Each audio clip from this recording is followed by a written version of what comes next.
increase. So this award lets me know that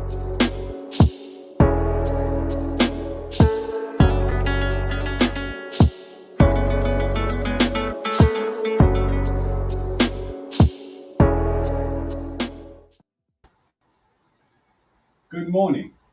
Bonjour. Comment ça va? Il fait chaud, mais ça va très bien. Ça va bien. Ni hao, hola, bienvenue, wan ying, bienvenidos, bienvenita, benvenuta, namaste, and welcome. Welcome to another exciting episode of Gem Hunter Stories. My name is Barry B. Mixon, and I am a gemmological storyteller.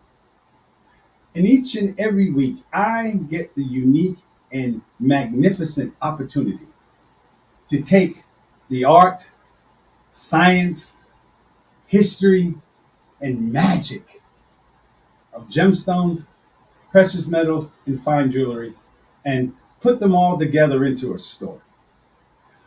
Over the past almost 20 years, and literally each and every week I do this show, I discover that many of the same attributes, the same characteristics, the same things that make gemstones and precious metals special, it's the same things that's inside of you, inside of people. So what I do is I take those gem stories, those precious metal stories, and I use them as a template, as an inception point, as a seed, and as a bridge to help people, to empower people, and oftentimes to remind people of the value of their own stories, of who they are, and how they resonate with others, how they interact with the light. Thank you, Barbara. Each week when I do the show, one of the most amazing things about doing this show every week and for almost 3 years now, and I really want to thank all of you for being here. In fact, I want to take a moment to thank and welcome my team, my Petanque team, Tele Bulls. Tele is the town that I live in France, and I'm a part of their team. So it's really, really cool to be there. So welcome, and welcome to all the new guests who are here. I've been getting wonderful emails, texts, subscriptions. Thank you so much for being here. And one of the things that make this show so amazing for me is that your comments, your texts, your posts, you make me think differently. You make me literally do what I'm asking all of you to do each week when I give you your homework assignment, to take a moment to discover the value. Discover the value of your story, of who you are. And in order to do that, and I'm not saying it's easy, it's not, but let me help you. I decided that this show, I want to show you kind of in real time how you begin to do that. Discover the value of your story. Because when you have to do, when you're an appraiser, what you have to do is you have to step back. You have to step back and just look at something, look at your life, look at that piece of gemstone, that piece of jewelry, and say, what is it? The key words is discover the value of your story, not my story, not the person down the street, your story first. Discover who you are. So basically what I do in my workshops, with my students at school, I teach middle school, high school, mostly middle school all around the world. I do workshops, I do keynote addresses, but basically it's an appraisal. I approach it as the way I would approach gemmology, a gemmological appraisal, because the first thing I have to do is figure out what the story is, and the only way I get to the value of it is I have to figure out the story. I have to figure out what is its value, what is it worth. So an appraisal. First, do an appraisal. I step back, look at what it is, and then I ask, what is it? What is it? What is it that I'm looking at? See, I can't make the assumption that just because it looks like a certain thing that it is. I can't do that. Now there's a professional appraiser. I can't do that because I know all the different imitations, synthetics, simulants, just straight up fakes that they are. So the first question I have to ask is, what is it?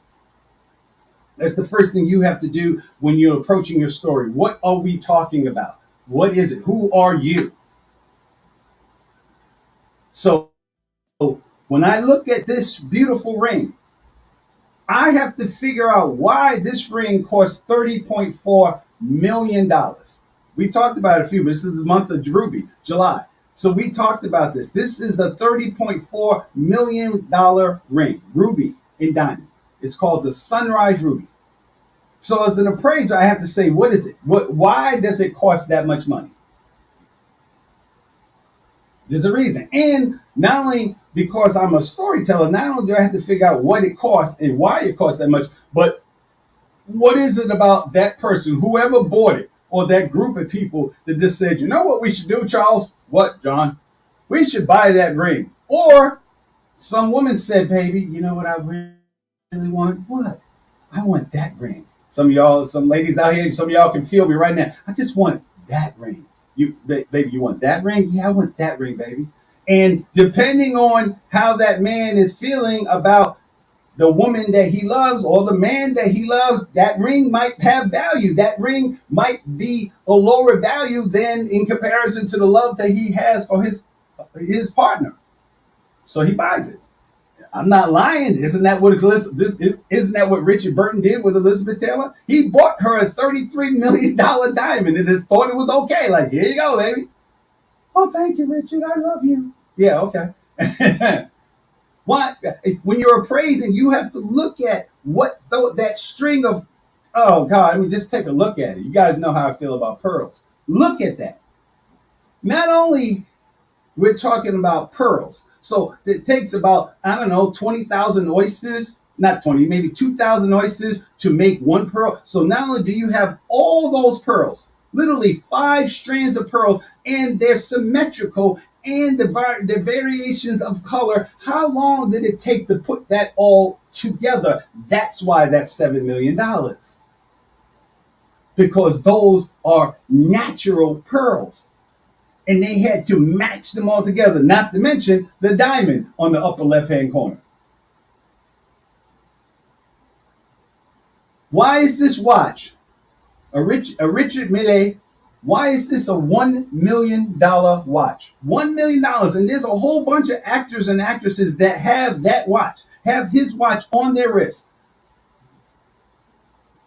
Why?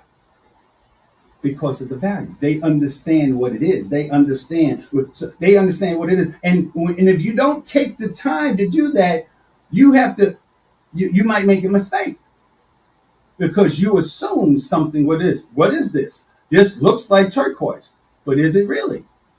Or is this turquoise? Honestly, this is not turquoise.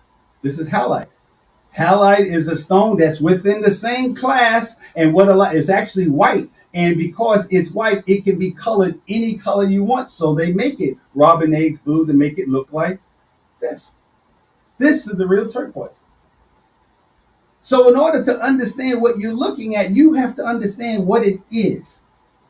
Those of you who've been with me on this show understand gem identification. It will change your life. It's a whole way you can approach your business, your love relationships, your kids, everything. Gem identification. What is something? And then once you figure that out, once you do that appraisal, and not only just other people, on yourself. On yourself first. Who are you? What do you manifest? One of the tests of turquoise is taking like some acetone. You don't want to do it in a place that really shows. Take some acetone and just rub it in a little small place. If the color comes off on the color, it's not turquoise. That's not what turquoise does.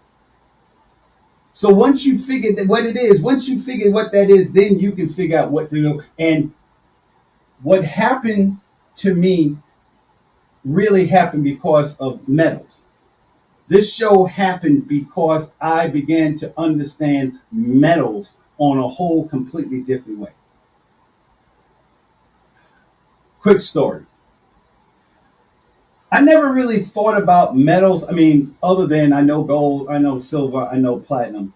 But the second time I went to France, before I started living in, I was walking down the street, myself and my wonderful manager in France, Catherine Sadi.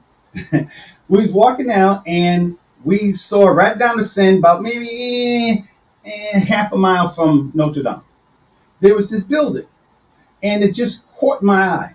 This structure, and they had all kinds of security. They had a special event that you could see it all lined up, and then this silver object just caught my eye. When I got a little closer, and I had to talk to the guy, in fact, my phone say was terrible at that point, so I had to convince the guy, please, just let me see it. And he just felt sorry for me. I guess he looked me up and down in that French way and just said, d'accord, and he let me in. And what this tree is, it's sterling silver. It's a sterling silver tree put in the middle of this beautiful 18th century building. And I never got any closer to that. This was just using the telephoto, but look at it. And I remember thinking to myself, what was it about the metal? What was it about the metal that made him or her make that tree? And in that tree, the branches, if you see it, branches and leaves are pots and pans. The pot, all different kinds of pots and pans. And when you understand what cooking is to France, this is like the tree of life. This is literally the tree of life if you're in France or a whole lot of countries, but especially France, because France has a whole religious relationship with food. So this is the tree of life for them. Yeah. This is a metal. But I didn't really start thinking about metals, and this show didn't. I had always been thinking about it, as you see in my opening. I always say gemstones, precious metals. I always knew about metals, but it wasn't. I didn't get it. I didn't know what to talk about metals, how to talk about metals, other than gold, which is a whole different thing. First of all, you have to understand, when you begin to understand how special metals is, you have to understand that, and some of you already know this, that metals come from the Big Bang. And those of you who are more towards the whole evolution thing, no problem. God, one of the first things God made when he made the planet, those little sublines, when he was making Earth on whatever day that is, he made metals. When he made the universe, it's not just Earth, he made the universe. He made metals, because metals come from a tremendous, unbelievable explosion of a supernova. A supernova, for those of you who forgot your 7th grade and 8th grade science, a supernova is as when a star explodes. So even if you're not talking about the Big Bang, the thing is, all metals, platinum, gold, silver, to all those metals that are on the periodic table are made from this tremendous luminous explosion that created stars. And when a star explodes, the energy of that creates heavy elements like gold, like mercury, like silver. I knew about metals. I mean, my degree's in biology, chemistry, biochemistry. I know metals. Literally, this is the periodic table. There's 118. I know some of you are like, oh my God, not 8th grade science again. Yeah. There's 118 elements on the periodic table. The whole, whether you're Republican, Democrat, Independent, male, female, whatever you are made up of this. The whole universe is made up on this. That tripped me out when I started teaching, when really realizing that I told my students, on this board, you're looking at the universe. No, we're not, Mr. Mixon. I said, yes, you are. Because everything the universe is made out of is on that board that we know of. And 94 of those 118 elements are metals. I knew about all the characteristics of a metal. The electrical conductivity, the luster, the durability, the malleability. How can you hammer it down? That is solid. It's a mineral. Some metals have magnetic properties. I knew all that. I know what metals, when people think about metals, this is what they think about. They think about palladium, they think about gold, they think about silver, they think about platinum. That's what they think about. The big four. To tell you how much of a part metals are in our lives, I looked it up. I did some research, and literally the average American uses 25 tons of metals, of minerals, each and every year, not day. No, I'm sorry. Let me back up. 25 tons in their lifetime. They use about 38,000 pounds each year. The average American, meaning that the things we have, our bottles, our I don't know, pins and things like this, our tops. This is the gold top. You ever see those commercials for the top that was like in Inception? This is the gold top. Metals. 25 tons lifetime, 38,000 pounds every year. The average American. In India, they only use about 4 tons a lifetime. So we are totally hooked on to metals. 50,000 pounds of metal within our lifetime. Metals. When you think about metals are so important that our prehistory is defined by metals. You got the Stone Age, that's when I was born, the Bronze Age, and then you have the Iron Age. The Iron Age, history changed because of metals. Metals go way back. Like, as soon as the caveman came out of the cave, as soon as the first man walked the savannah of Africa, the first thing he said was, hey, Charlie, yeah, what's this shiny thing? I don't know. Let's name it a metal. I don't know. But in the beginning, metals are a part of our lives. It is how we have developed as a species, metals. But I didn't really start understanding metals, what the spiritual relationship to metals until I started playing the game Petanque. This is Petanque. This is a Petanque bull, not a ball, not B-A-L-L. It's in Francais, it's a bull, B-O-U-L-E. It's a bull. That's what it looks like. And it wasn't until I started really. Next month, I'm going back home, back to France, and I got invited I have the honor of playing on the team, the Petanque Bulls teams, like a whole regional thing. Everybody's going to be there. And of course, I'm the only American there, one, and the only African American there, two. So like everybody's waiting for me to go, and I'm so excited. So as I was thinking about just everything about this game, I started just feeling the energy of it. I started to ask myself the question, why do I like this game so much? It's a really simple game. You throw these balls, as you see in the picture. Your object is to throw the ball as close to that red ball, which is called a cochonnet, which means little pig.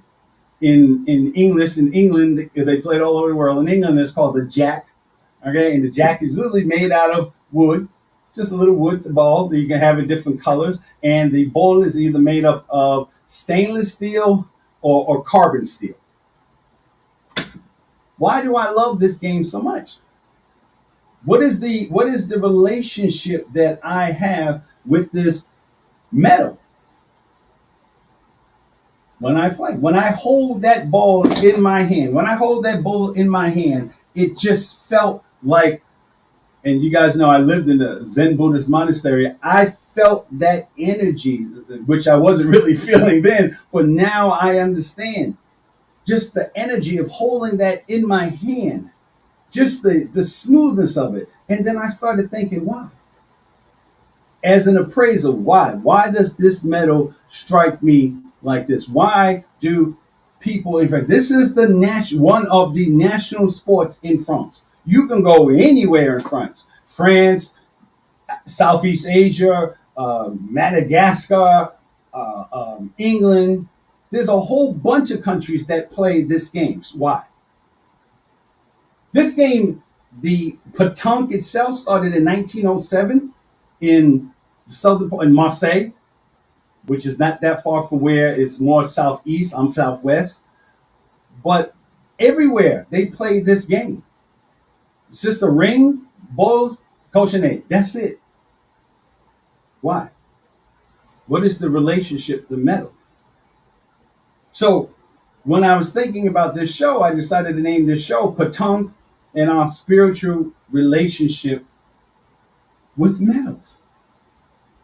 Because this game has been around, like I said, in 1907, but the origins of the game go back to Greek and Roman days. And the town that I live in is a Roman town. So literally, when you talk about Petanque, not only does the town of Tele play modern day Petanque, but since Tele is not only just a Roman town, it was a Viking town. So the Vikings were there first, then the Romans came there, and now it's French. Obviously, the French took over, and then that's what they play. This ancient game first they used to use wood, then they used rocks, then they started using, they used rocks, then they used wood, and they used to put metal nails in it to give it substance, and then they invented the game of Petanque. Really because someone had rheumatism and they couldn't play the game the way the game used to be played. But there's a relationship. There's a spiritual relationship to metal. So which made me think, and this is, again, step back and look at what something is. So this is the Petanque ball.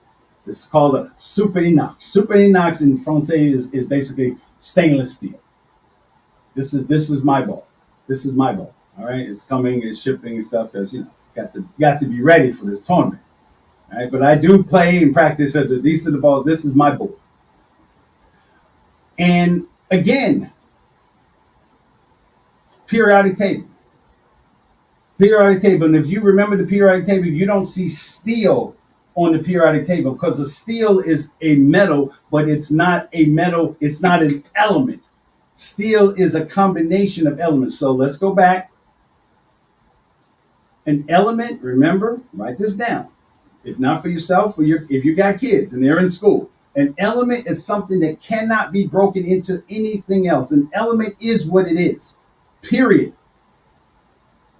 So what this ball is made out of is not one element. It's made out of a couple elements, several elements. So this ball is made out of stainless steel. So let's talk about steel, because a lot of people don't understand what steel is. Stainless steel. That's what the ball is made out of, stainless steel. But let's talk about steel. Steel is literally it's an alloy. Write that word down, alloy. It's an alloy of iron and carbon, because this is the part that's going to blow your mind. At least it blew my mind when I really thought about it. Steel is an alloy of iron and carbon, which means that all the stuff that you see, all the buildings, think about what steel is.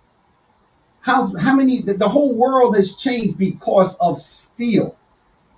China became China because of steel. I live in Chicago, where 15 minutes away, there used to be iron factories and steel factories, and those factories are gone because of China took over the market for steel. Steel, that's what it is. Steel. Not the coffee bean, steel. So let's go back. Steel is made up of iron and carbon. Where have I heard those elements before? Iron and carbon. Oh, I know. Peridot. Remember that? Those of you born this month, peridot is your birthstone. Peridot is your birthstone. And the thing that makes peridot is what? Iron. Remember we talked about it last week? Peridot is a idiochromatic gemstone, which means that the element that makes it the color is built in. Iron, just like steel. The element is a part of the structure of it. Then we talk about carbon. The same carbon that makes up a diamond is the same carbon that's in steel. So steel is an alloy of iron and carbon. Literally not even a whole lot of carbon. We're talking about 2%. Remember I was talking about a hint of an element that gives it a color. So just less than 2% of carbon is added to steel, added to iron. Iron is kind of brittle by itself, but when you add just a hint of carbon, you make steel. That's what steel is. Steel is an incredible metal. Steel is recyclable. Steel has unbelievable strength, durability. Let me say it again. Steel is recyclable. You can literally take steel and break it down and remake it over and use it again. Steel. Then let's talk about stainless steel. Remember? Stainless steel. What stainless steel is, stainless steel, wow. So, okay, stainless steel, there you go. Stainless steel is an alloy of iron and carbon. Like we said, stainless steel is the steel part is the iron and carbon. So we already talked about that. But now what you do with stainless steel is add a hint of chromium. Now, where have we heard chromium before, right? Where have we heard chromium? When we talk about gemstones, where do we hear about chromium? Oh, I know. Raise your hand if you know the answer. Yeah, right there. You're right. Chromium, right? Rubies. Remember? I used to say it all the time, right? Ruby, you take aluminum oxide Here's aluminum oxide. You can buy it by the bucket. Aluminum oxide, a metal, oxygen, non-metal. You add in a hint of chromium, just a hint of chromium, and you get stainless steel. The same. So think about it. The chromium, the same chromium that is in something as incredible as a ruby. This ruby, the only reason it has this color is because of the chromium that you added to it. Without that, it's not a ruby. In fact, we already know that ruby is what? Corundum, which means that it's a big class of gemstones. When you have aluminum oxide and you add chromium in it, you have a ruby. When you have aluminum oxide and you add anything else, titanium, iron, you get what? A sapphire. And depending on what else is in it, you get all the different colors. So the same chromium that you put in steel, in a gemstone, is the same chromium that's in steel. Which made me start thinking, wait a minute, hold on a second. If it's the same thing, then what's up? This is it. This is what stainless steel is. Iron, carbon with a hint of chromium. Just a hint, a little bit of chromium. Which made me think about, as I kept reading it, I kept saying alloy. And I said, wait a minute. I know what an alloy is. But when I thought about it, when I looked at the definition again, I said, oh my God, check this out. You know what an alloy is? Those of you who know, go ahead, sit down. Somebody else who answer. You, right there. What's an alloy? You've heard about it. Alloys are all around us. 95% of the metals that we have in around us are alloys. So what's an alloy? An alloy is a mixture of chemical elements of which at least one is a metal. So you take a metal and you mix it up with something else. This is the mind-blowing part. This is the mind-blowing part. Check this out. This is where science is going to be fun. When you understand this, oh my God. At least I think so. That's what an alloy is. And the thing that makes an alloy special is that an alloy will retain all of the properties of the metal. Whatever that, when you put it together, what you wind up with takes on all the properties of the metal that was in the original structure, plus whatever you added to it. And what makes it really crazy, this is the mind-blowing part, that the properties, whatever properties, even though the properties may differ from the pure metal, even though the properties may differ from the plain metal, they increase as a result of it all coming together. So here are the characteristics of metals. And when you make it into an alloy, when you take that pure metal and put it in, take that chemical mixture and put it in with a metal, it takes on those properties. You don't lose any properties. You enhance the properties. So now you're talking about increased strength and hardness. Increased strength and hardness. Iron is nothing. When you mix up iron with carbon, now you get steel. When you mix iron with carbon, now the hardness of it. We are all in buildings that are made out of steel. And you know what happens if you don't make the mixture up correctly is just go to China and look at how their cities are crumbling because of the way they made the steel wasn't right. Increased durability. It withstands the test of time. It is a synergistic reaction. An alloy is a synergistic reaction. And then when we come back, I'm going to tell you how that relates to you. See you on the other side.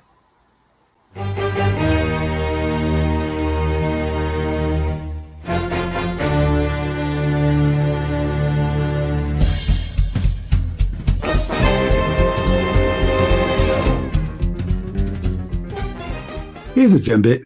Gentlemen, the next time you buy your woman a piece of fine jewelry, don't tell her you got it from Jared. Tell her where it really comes from. Look her straight in her eyes and let her know, baby, I got you a piece of jewelry that came from the beginning of the universe, because you'd be telling her the truth. Gold, platinum, silver comes from out of space. You don't have to thank me. Just let me know what happens. Discover the value of your story.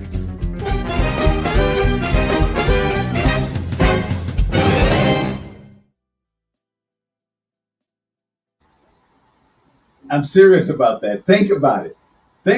Every piece of jewelry that you have on your possession, your earrings, your necklace, if it's made out of any metal, but in particular, if it's made out of gold, silver, platinum, it comes from out of space. It literally comes from the beginning of the universe. And going back to what we were talking about with alloys, if an alloy, this is not my definition, that's their definition. This is the definition of an alloy. If an alloy, literally, if you're taking an alloy, that a chemical mixture, which has one of those mixtures have to be a metal. It has to be a metal. That mixture comes together and it enhances, not only does it enhance it, but it also brings on properties that the original metal may not even have. It takes on the properties that have. Any of you guys have a 14 karat, 18 karat, 10 karat gold ring? 14 karat gold is 58% pure gold. The rest is another metal. It's an alloy, which gives it more strength, because 24 karat gold is way too soft. Even though my friends and family in India, they use a lot of 24 karat gold, but for the most part, most of us here in America, we use 14 karat gold, 18 karat gold, maybe 22 karat gold. It increases the strength. 18 karat gold is 75% gold. The other 25%, it's another metal. And it takes on those properties. And then, of course, 24 karat gold is pure gold. It's very soft. It's very soft.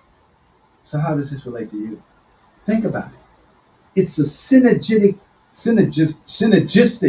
reaction, meaning it increases, it comes together. It comes together. So imagine, here is the periodic table. And you literally can take one of these elements, mix it up with the metal, and again, 94%. So 94 of the 118 elements on this table are metals. Look at the colors. Alkaline metals, alkaline earth metals, transition metals. These are all the elements that give gemstones their power. These are the transition elements, the coloring elements that give a gemstone's power. So if you believe, this is the part. Every week I've been talking to you about, at least certainly the last few weeks, I've been talking to you about the metaphysical properties of gemstones, right?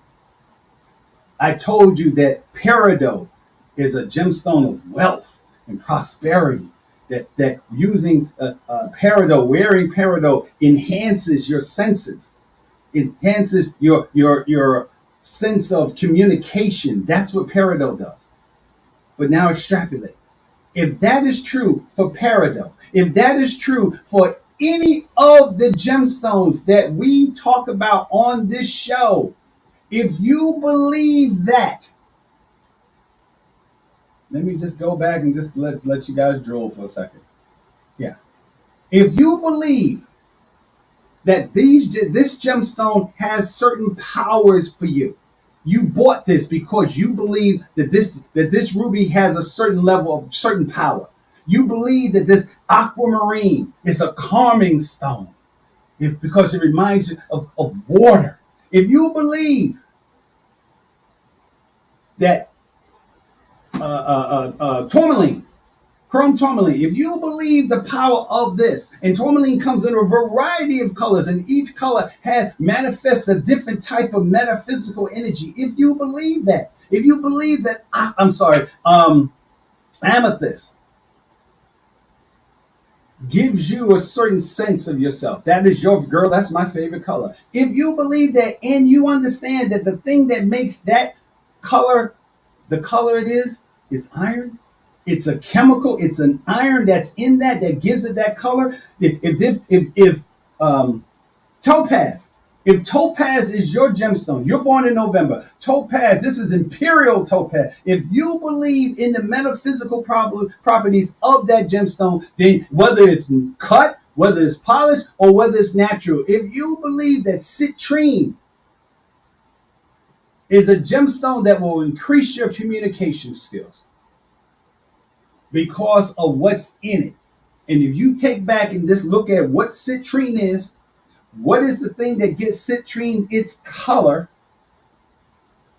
and that color comes from a metal, then you have got to understand what metals are. If you believe in amethyst, you have to understand the same properties that exist for amethyst exist for metals. The same properties that exist for a pearl. What is a pearl? Calcium carbonate. That's a pearl. That's a pearl. And the different colors come from the different types of elements that are in that pearl that gives it, and the way the light reflects from it. If you believe that, then you have to understand metals. Then this board is no different than those gemstones. None. In fact, to be honest with you, the metals have even more power than what because of what metals can do. Metals, remember, what are the three qualities of what a gemstone is? A gemstone has to be rare. Most metals are rare. Aluminum is extremely rare. Aluminum is extremely abundant, but aluminum is hard to get. It's hard to get aluminum. A gemstone has to be beautiful. Well, we see how beautiful gold is. We know how beautiful gold is. The whole history of mankind revolves around gold. I'm going to have a whole separate show just on gold, because gold is, I can do weeks and weeks of just talks about gold, what gold has done throughout the whole history of mankind. But that's what it is. That's what I'm holding in my hand. Think about it. What am I holding? I'm holding a metal. I'm holding a stainless steel ball. Because it's a metal, this means that at the beginning, billions of years ago, this metal was part of the beginnings of the universe. Let me say it again, because this is not like something I made up, that this metal ball, stainless steel ball, is made up of an element, a metal that started from the beginning of the universe. Not a mine. That's where you found it. Where it comes from is out of space. It's the universe. And then you mix this ball up, the iron and the carbon that's in this ball, and then you mix this ball up with chromium, the same element that goes into your ruby. You know that $30 million ruby? Yeah, that chromium. That chromium is in this ball. So when I'm holding this ball in my hand, when I'm throwing, the ball is right here. It's up here in space. It's right here. You can see it. When I'm throwing this ball, that's the energy that I feel. The same energy that we talk about, we feel when we wear a gemstone on our fingers, on our ear. That same power has to relate to this. Has to. It has to. There's no such thing as when you look at the periodic table, this is my crew. This is my crew. All right. When you look at the periodic, let me go back. When you look at the periodic table, There's not two periodic tables. There's not one for humans and then there's one for everything else. There's 118 elements in the periodic table. And those elements can be configured in non-living things or organic things. That's what those things could be put together. Periodic table. So therefore, it's not like, well, it's chromium and it only works one way. No. Chromium does, it's an element, it's an atom. It does what it does. It does what it does. So therefore, the beauty of what we're talking about is being able to understand that those same parameters that fit for a gemstone, those same parameters fit for a bull, all right? You increase the carbon, now you have carbon steel. You have carbon steel, which is a little softer. It's a little softer.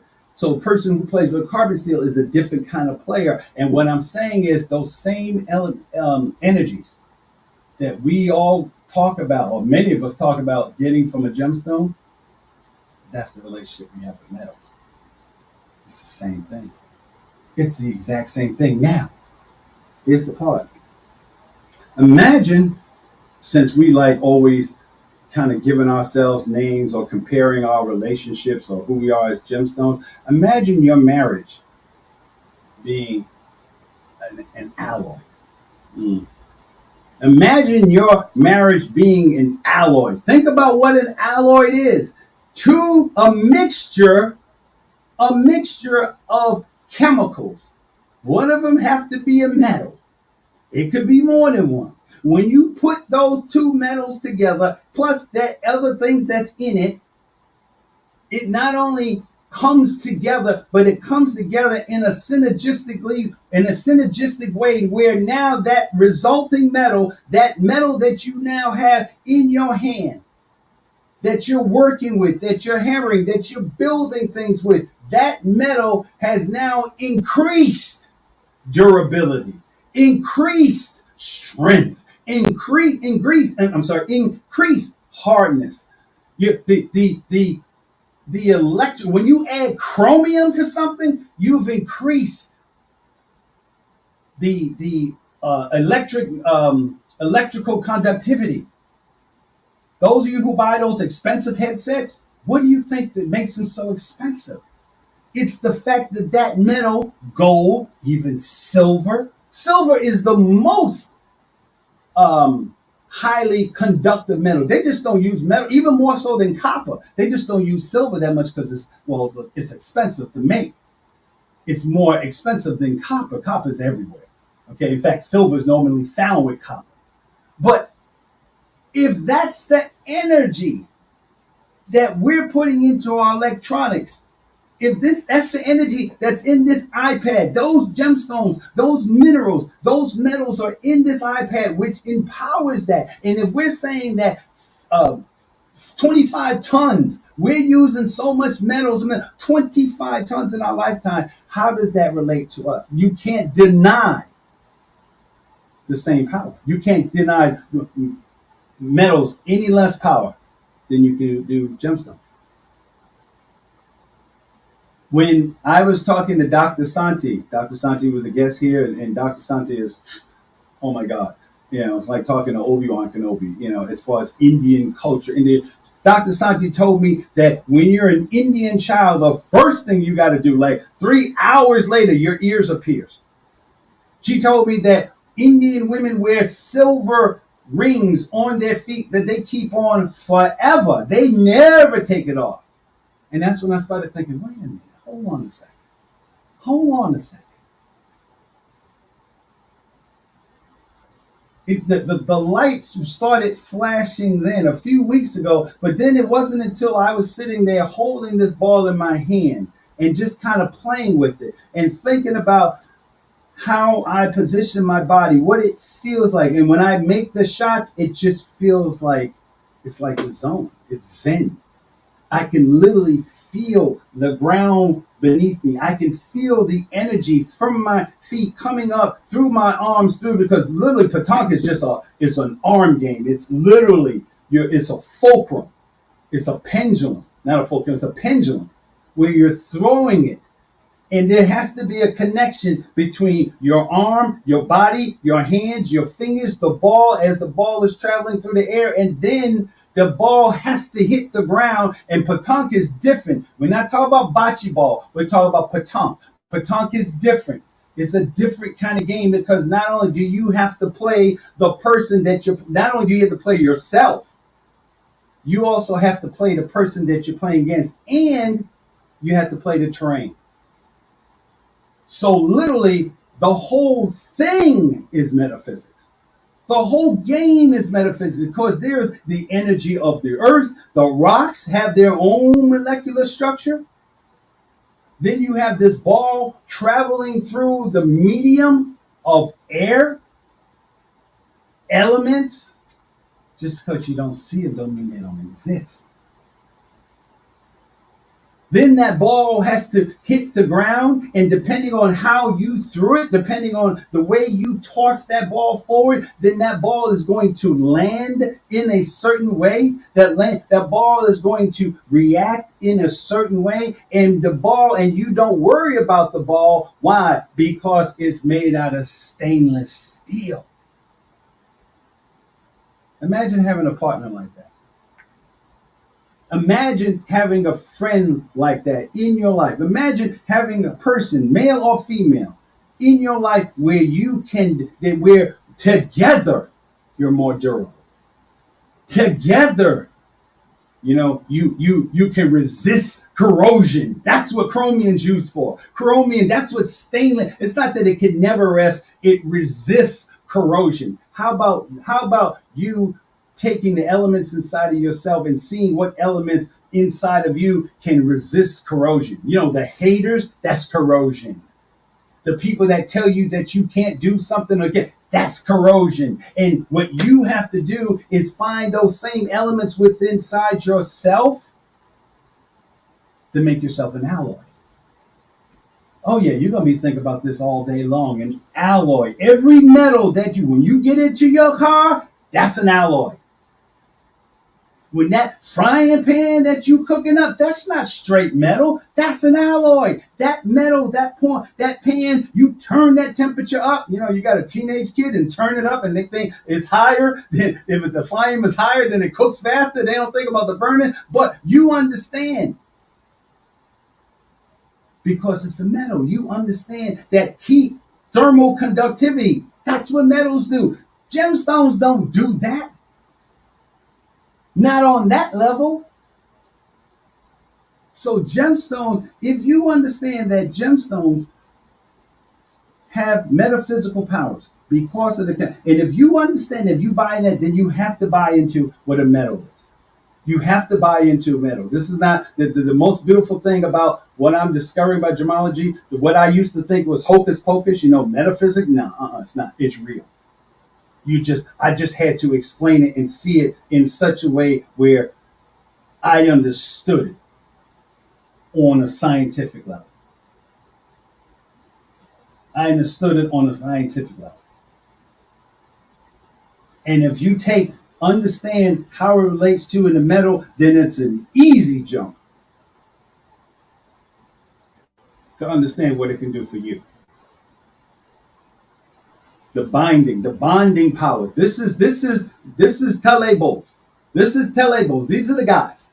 Here you go. You got you got Marco. Marco is champion of the world. Okay? Champion of the world. All right? Hey, this is Hugo. This is Hugo. This is Renault. This is Jean-Marc.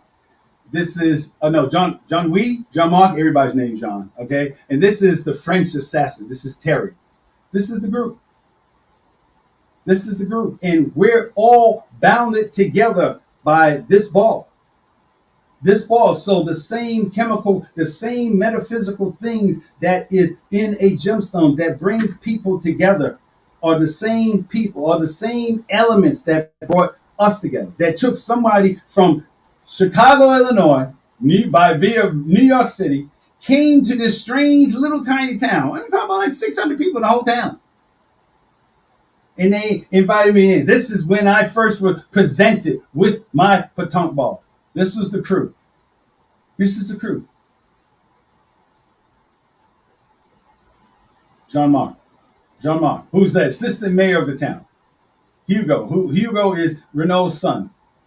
Yeah. When we play together, me, Hugo, and Marco, we have black power. There's not a whole lot of black people there, so this is it. This is our group. This is our group. I know there's a whole lot of black people here, I know. But this is our group. This is what binds us together. And once I started understanding what this ball means, what this sport means, why it touches so many people's lives. Yeah, with Francois is right here. This is Francois. This is my brother. When Francois is a big guy. Francois is very French and very, his hands are like this big. He's just, and when I first saw Francois, I was just like, oh my God, who is this guy? He's just like, wrong. And through our sport, and everybody here is an excellent, male or female, excellent player. I'm just trying to catch up. But Francois, who is literally a champion in that region, what brought us together was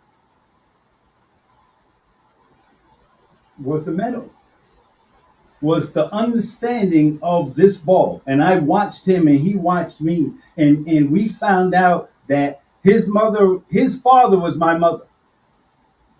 His father told him some of the horrible things that my mother told me. And we survived. Not only did we survive, we are thriving. And once we found that through this medal that's been around thousands and thousands and thousands of years. We're about the same age. And in fact, we are the same age. But through this medal, we found brotherhood. We found peace.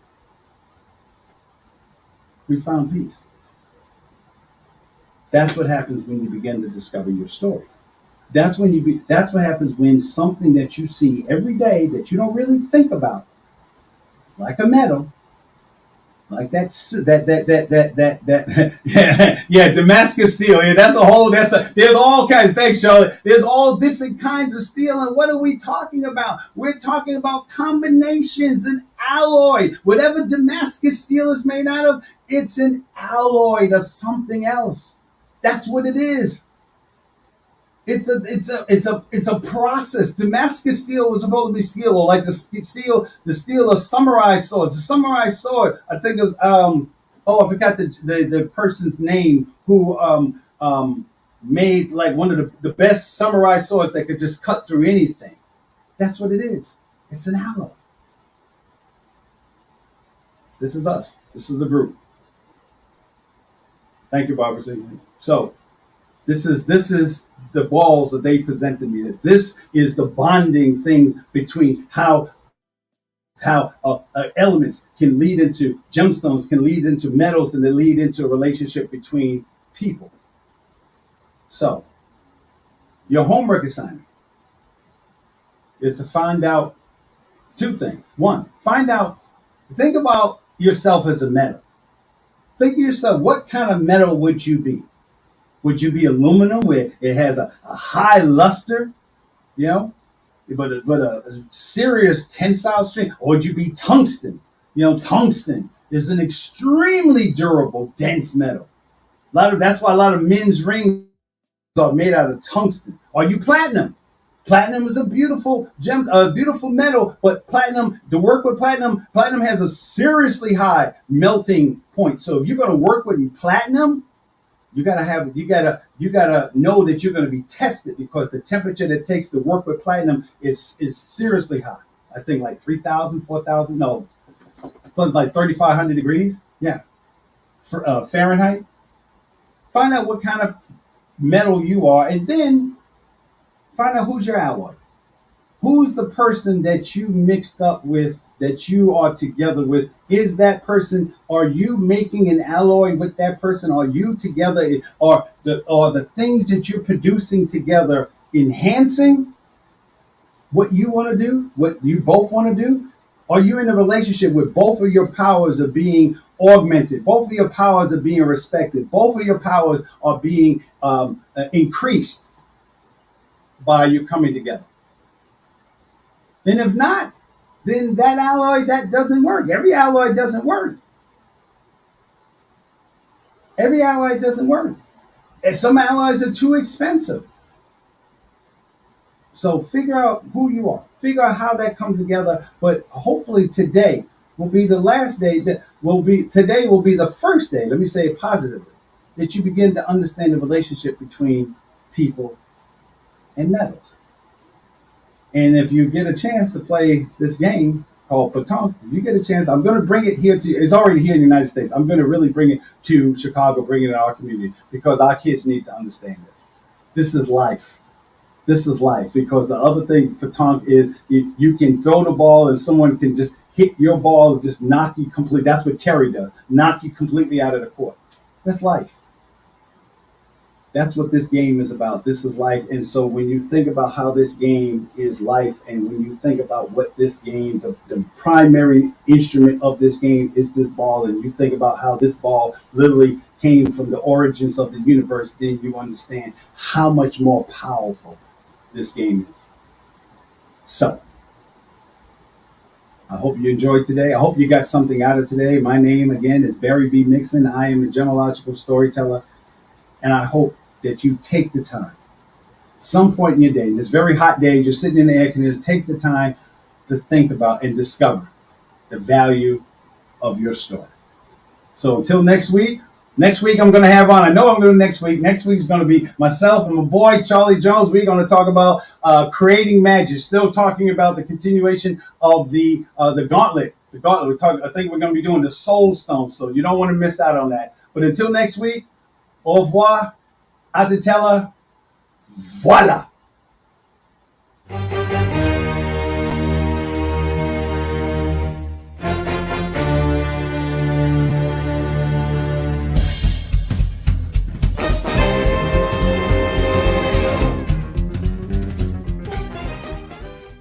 Here's a gem bit.